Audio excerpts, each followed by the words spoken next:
this airplane, seat of your pen or main gum and a roll of piano wire. It's a big, tough, heavily built shipboard fighter, pulling 2,000 horsepower on the takeoff. Greater power and higher wing loading means she'll land faster and stall quicker than the older, slower types of fighters. Normally, the ground crew will start the engine, but every pilot should be familiar with the starting routine. With ignition off, the prop is pulled through 3 or 4 times to clear the cylinders.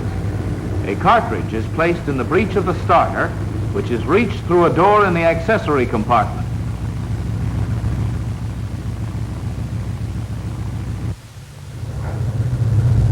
Cowl flaps open. Alternate air control in. Prop control in low pitch, high RPM. Blower in neutral. Mixture control in idle cutoff. With fuel selector on reserve, the booster pump is used to raise fuel pressure to about 17 pounds. The engine is primed for 4 to 7 seconds, depending on whether it is warm or cold. Moving the mixture control forward and back aids in priming the induction system.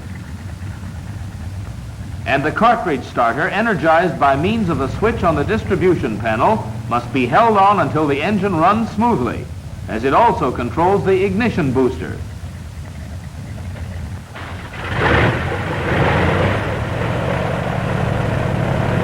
As soon as the engine starts, the mixture control is moved to automatic rich. Do this slowly to avoid flooding the engine, and adjust the throttle to give not more than 750 RPM.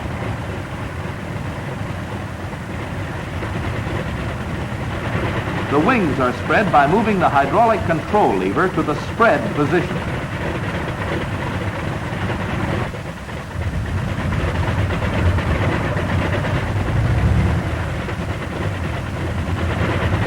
When the wings are fully extended, the small doors at the wing joints close, indicating that the hinge pins are in position. Then these hinge pins are locked by pulling up on the D handle and turning it clockwise. This will silence the warning horn, which blows throughout the last 7 degrees of the wing spreading operation. As you go up in horsepower and performance, it becomes more and more important that you take nothing for granted. You must know all about the controls, operating mechanisms, and power plants. There are more than the usual number of hydraulic devices, and you need to be familiar with their functions. The cowl flaps have no indicator, but you can see their position from your seat. The intercooler flap position can be seen on the indicator because the position is impossible to see from the cockpit. The same is true of the oil cooler flap.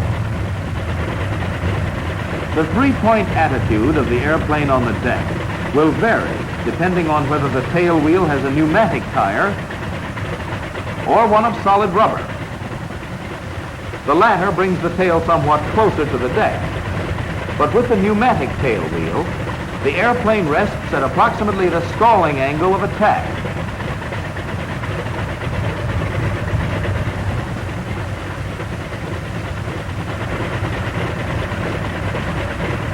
The chocks are removed.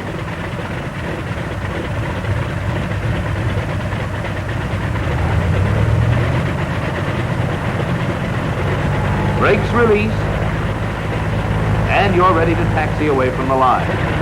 You'll probably have a tendency to use too much throttle. The brakes are very effective, but don't attempt a long taxi requiring a lot of braking. You can't get rid of the heat. And as you can see, taxiing is necessarily slow because of the necessity of S-turning to get better forward vision. Early models of the F4U are equipped with a check-off list switch instrument. When this switch is turned to takeoff position, the warning horn for the landing gear will not blow. Later models, however, do not have the check-off switch instrument. The check-off lists for taking off and for landing are placed on separate plates mounted on the instrument panel. Prior to takeoff, you'll check the following: wings and lock, arresting hook control up, Otherwise, you will be unable to retract the wheels after takeoff. Fuel tank selector on reserve. A 50-gallon standpipe in the main tank. The main tank is pressurized and self-sealing. It has a total capacity of 230 gallons and is the only tank to have a quantity gauge. You have a 57-gallon tank in each of the outer wing panels for use in cruising. They're equipped with a CO2 vapor dilution system, but are not pressurized. Mixture control is automatic rich and blower in neutral. Propeller control down for maximum RPM on the takeoff. Cowl flaps 2/3 open. Intercooler closed. Oil cooler open as required. Set the rudder tab 6 degrees right. Aileron 6 degrees right wing down. Elevator tab 1 degree nose up. These settings compensate for left wing heaviness due to engine torque. Alternate air control in. Here's the flap control. But we have a good runway at this field, and this first takeoff will be with flaps up. When the oil temperature is above 40 degrees and cylinder head temperatures are above 120 degrees, open up to about 30 inches in full low pitch. Check your mags fairly quickly. The drop shouldn't exceed 100 RPM and is usually between 50 and 75. Freedom from vibration is a good indication that the big engine is functioning properly. When you've gone through the checkoff list and you're all set, lock the tail wheel and take off into the wind. Ease the throttle forward and approach full power in steps.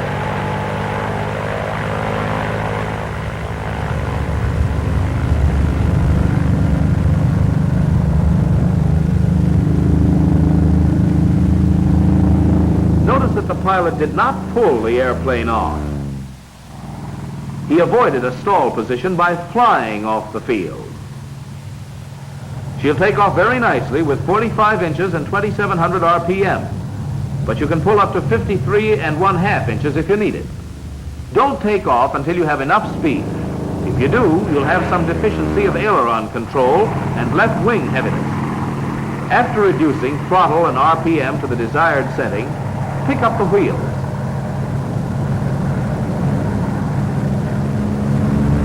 Let's go back and make a takeoff with the flaps down. For a carrier takeoff, you'll use about half flap, 20 to 30 degrees, with full power, while holding the plane with the brakes. Extreme caution must be observed to hold the tail down with the stick to prevent nosing over and digging the prop into the deck. With your flaps down, tab settings are even more important to reduce the force needed to maintain your run and takeoff path. 6 degrees nose right, 6 degrees right wing down, and about a degree nose up.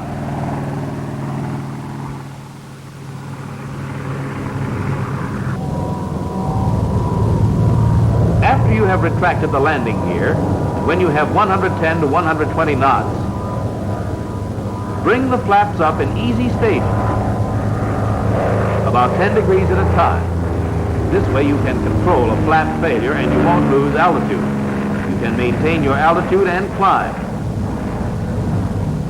You can use your full takeoff power for a military climb of about 3,000 feet per minute.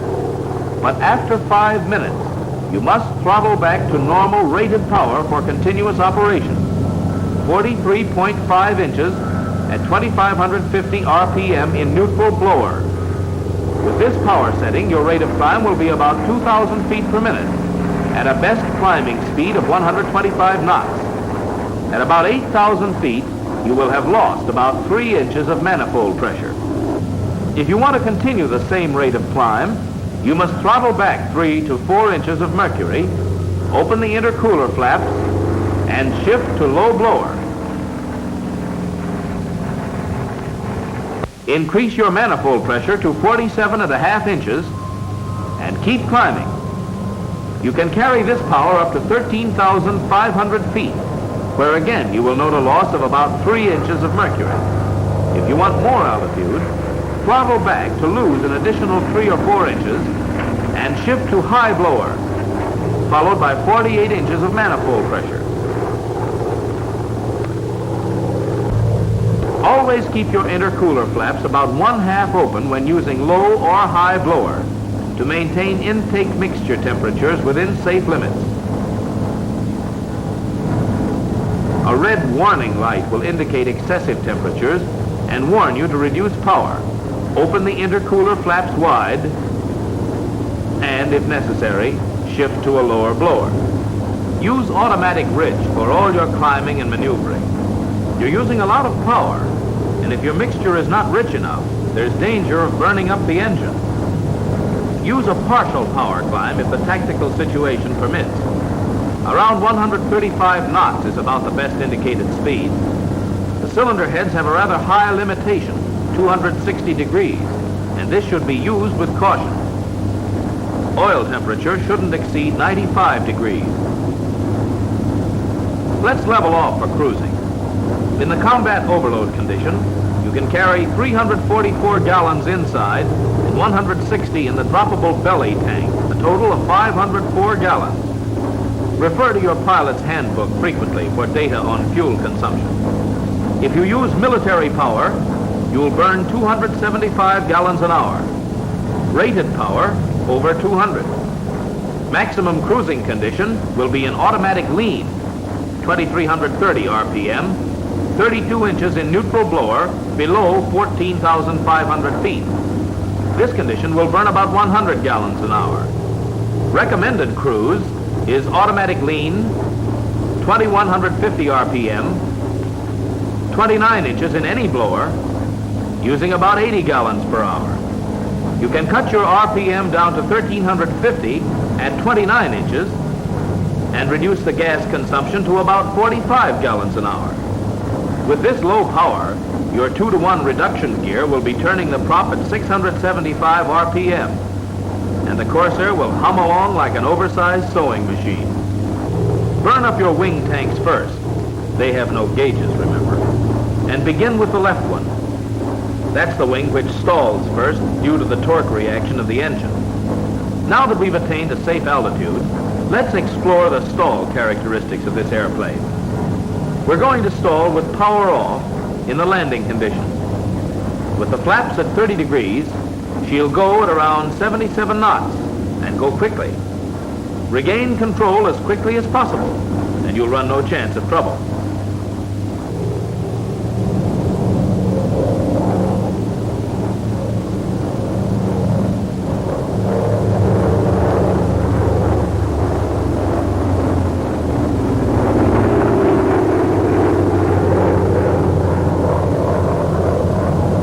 Stalls are abrupt and preceded by very little warning in the nature of buffeting. Stick pressures are heavy, but with experience, you'll become familiar with the F4U's stall characteristics. In approaching a power stall in the clean condition, the control movements will be very small, and there is only a quick warning. At about 85 knots, there she goes, off on the left wing. Stick pressures are heavy. You can help them with your task. But prompt, positive action results in a normal recovery. All right, let's put the wheels down and lower the flaps about 30 degrees. You'll want to familiarize yourself with her feel and behavior in this condition before you try any carrier landings.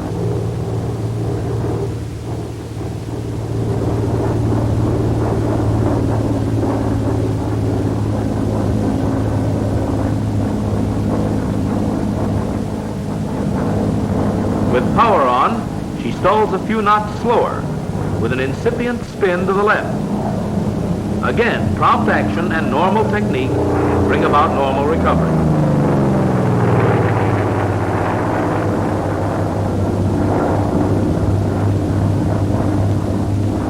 Now let's see how she behaves in a dive. The open cabin is not designed for speeds above 300 knots, so be sure it's closed before diving the airplane. Go through your checkoff list.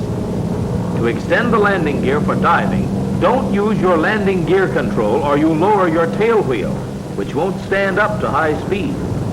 Lower the wheels with the dive brake control. This will leave the tail wheel retracted. Throttle, slightly open. Mix in automatic bridge. Fuel tank on reserve. All flaps closed, and you're ready to push over.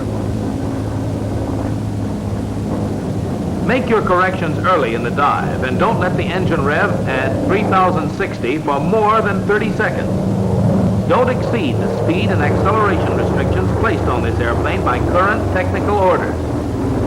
And don't exceed 7 Gs in any loading condition.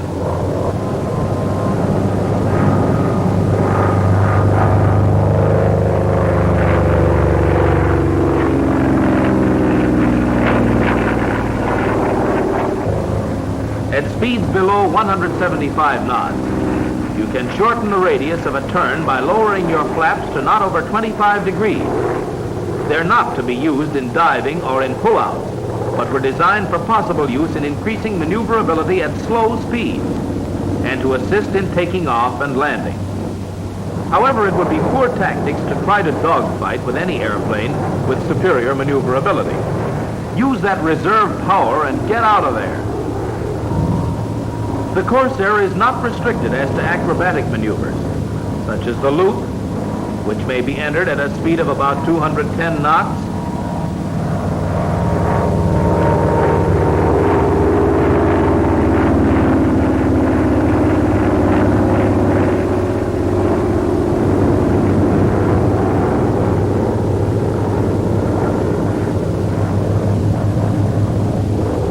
The Immelman, also executed at about 210 knots.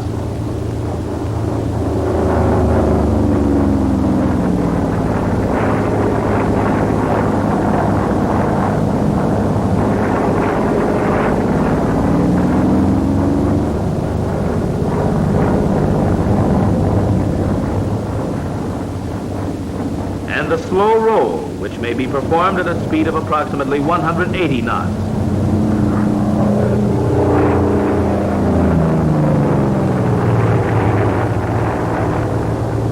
As you come in to make a landing, always go methodically through your checkoff list.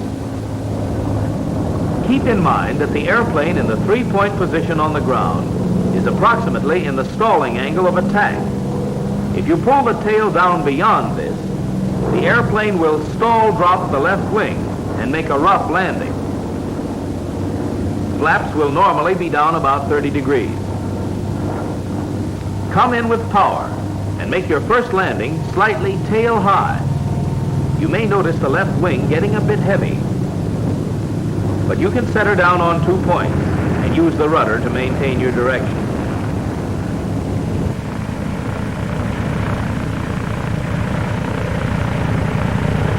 If the tail is forced down at high speeds, a pronounced buffeting effect will develop and the plane will swerve.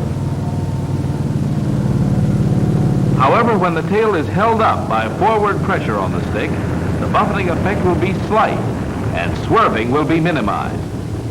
Notice that the airplane should be down on all 3 points before the brakes are touched.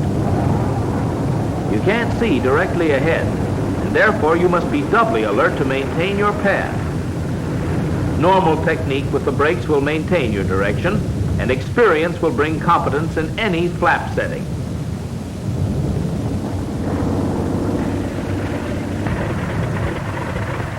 Now let's watch the F4U come in for a field carrier landing. The normal landing checkoff list is used,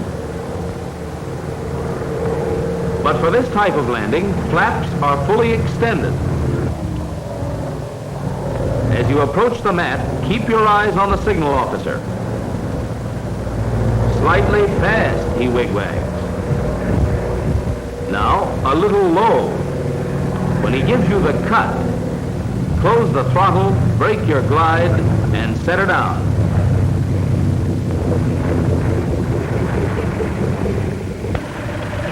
Get to know the installation, controls, and engine operation of the F4U.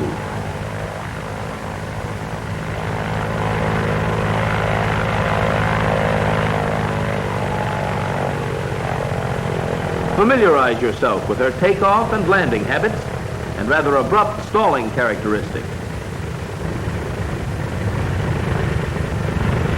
There's nothing about the Corsair that good pilot technique can't handle.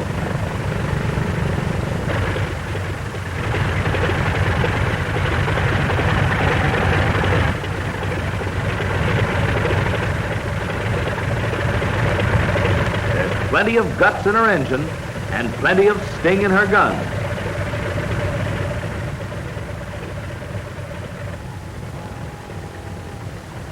Use her power and speed for your own advantage, and put bombs and bullets where they will be most effective.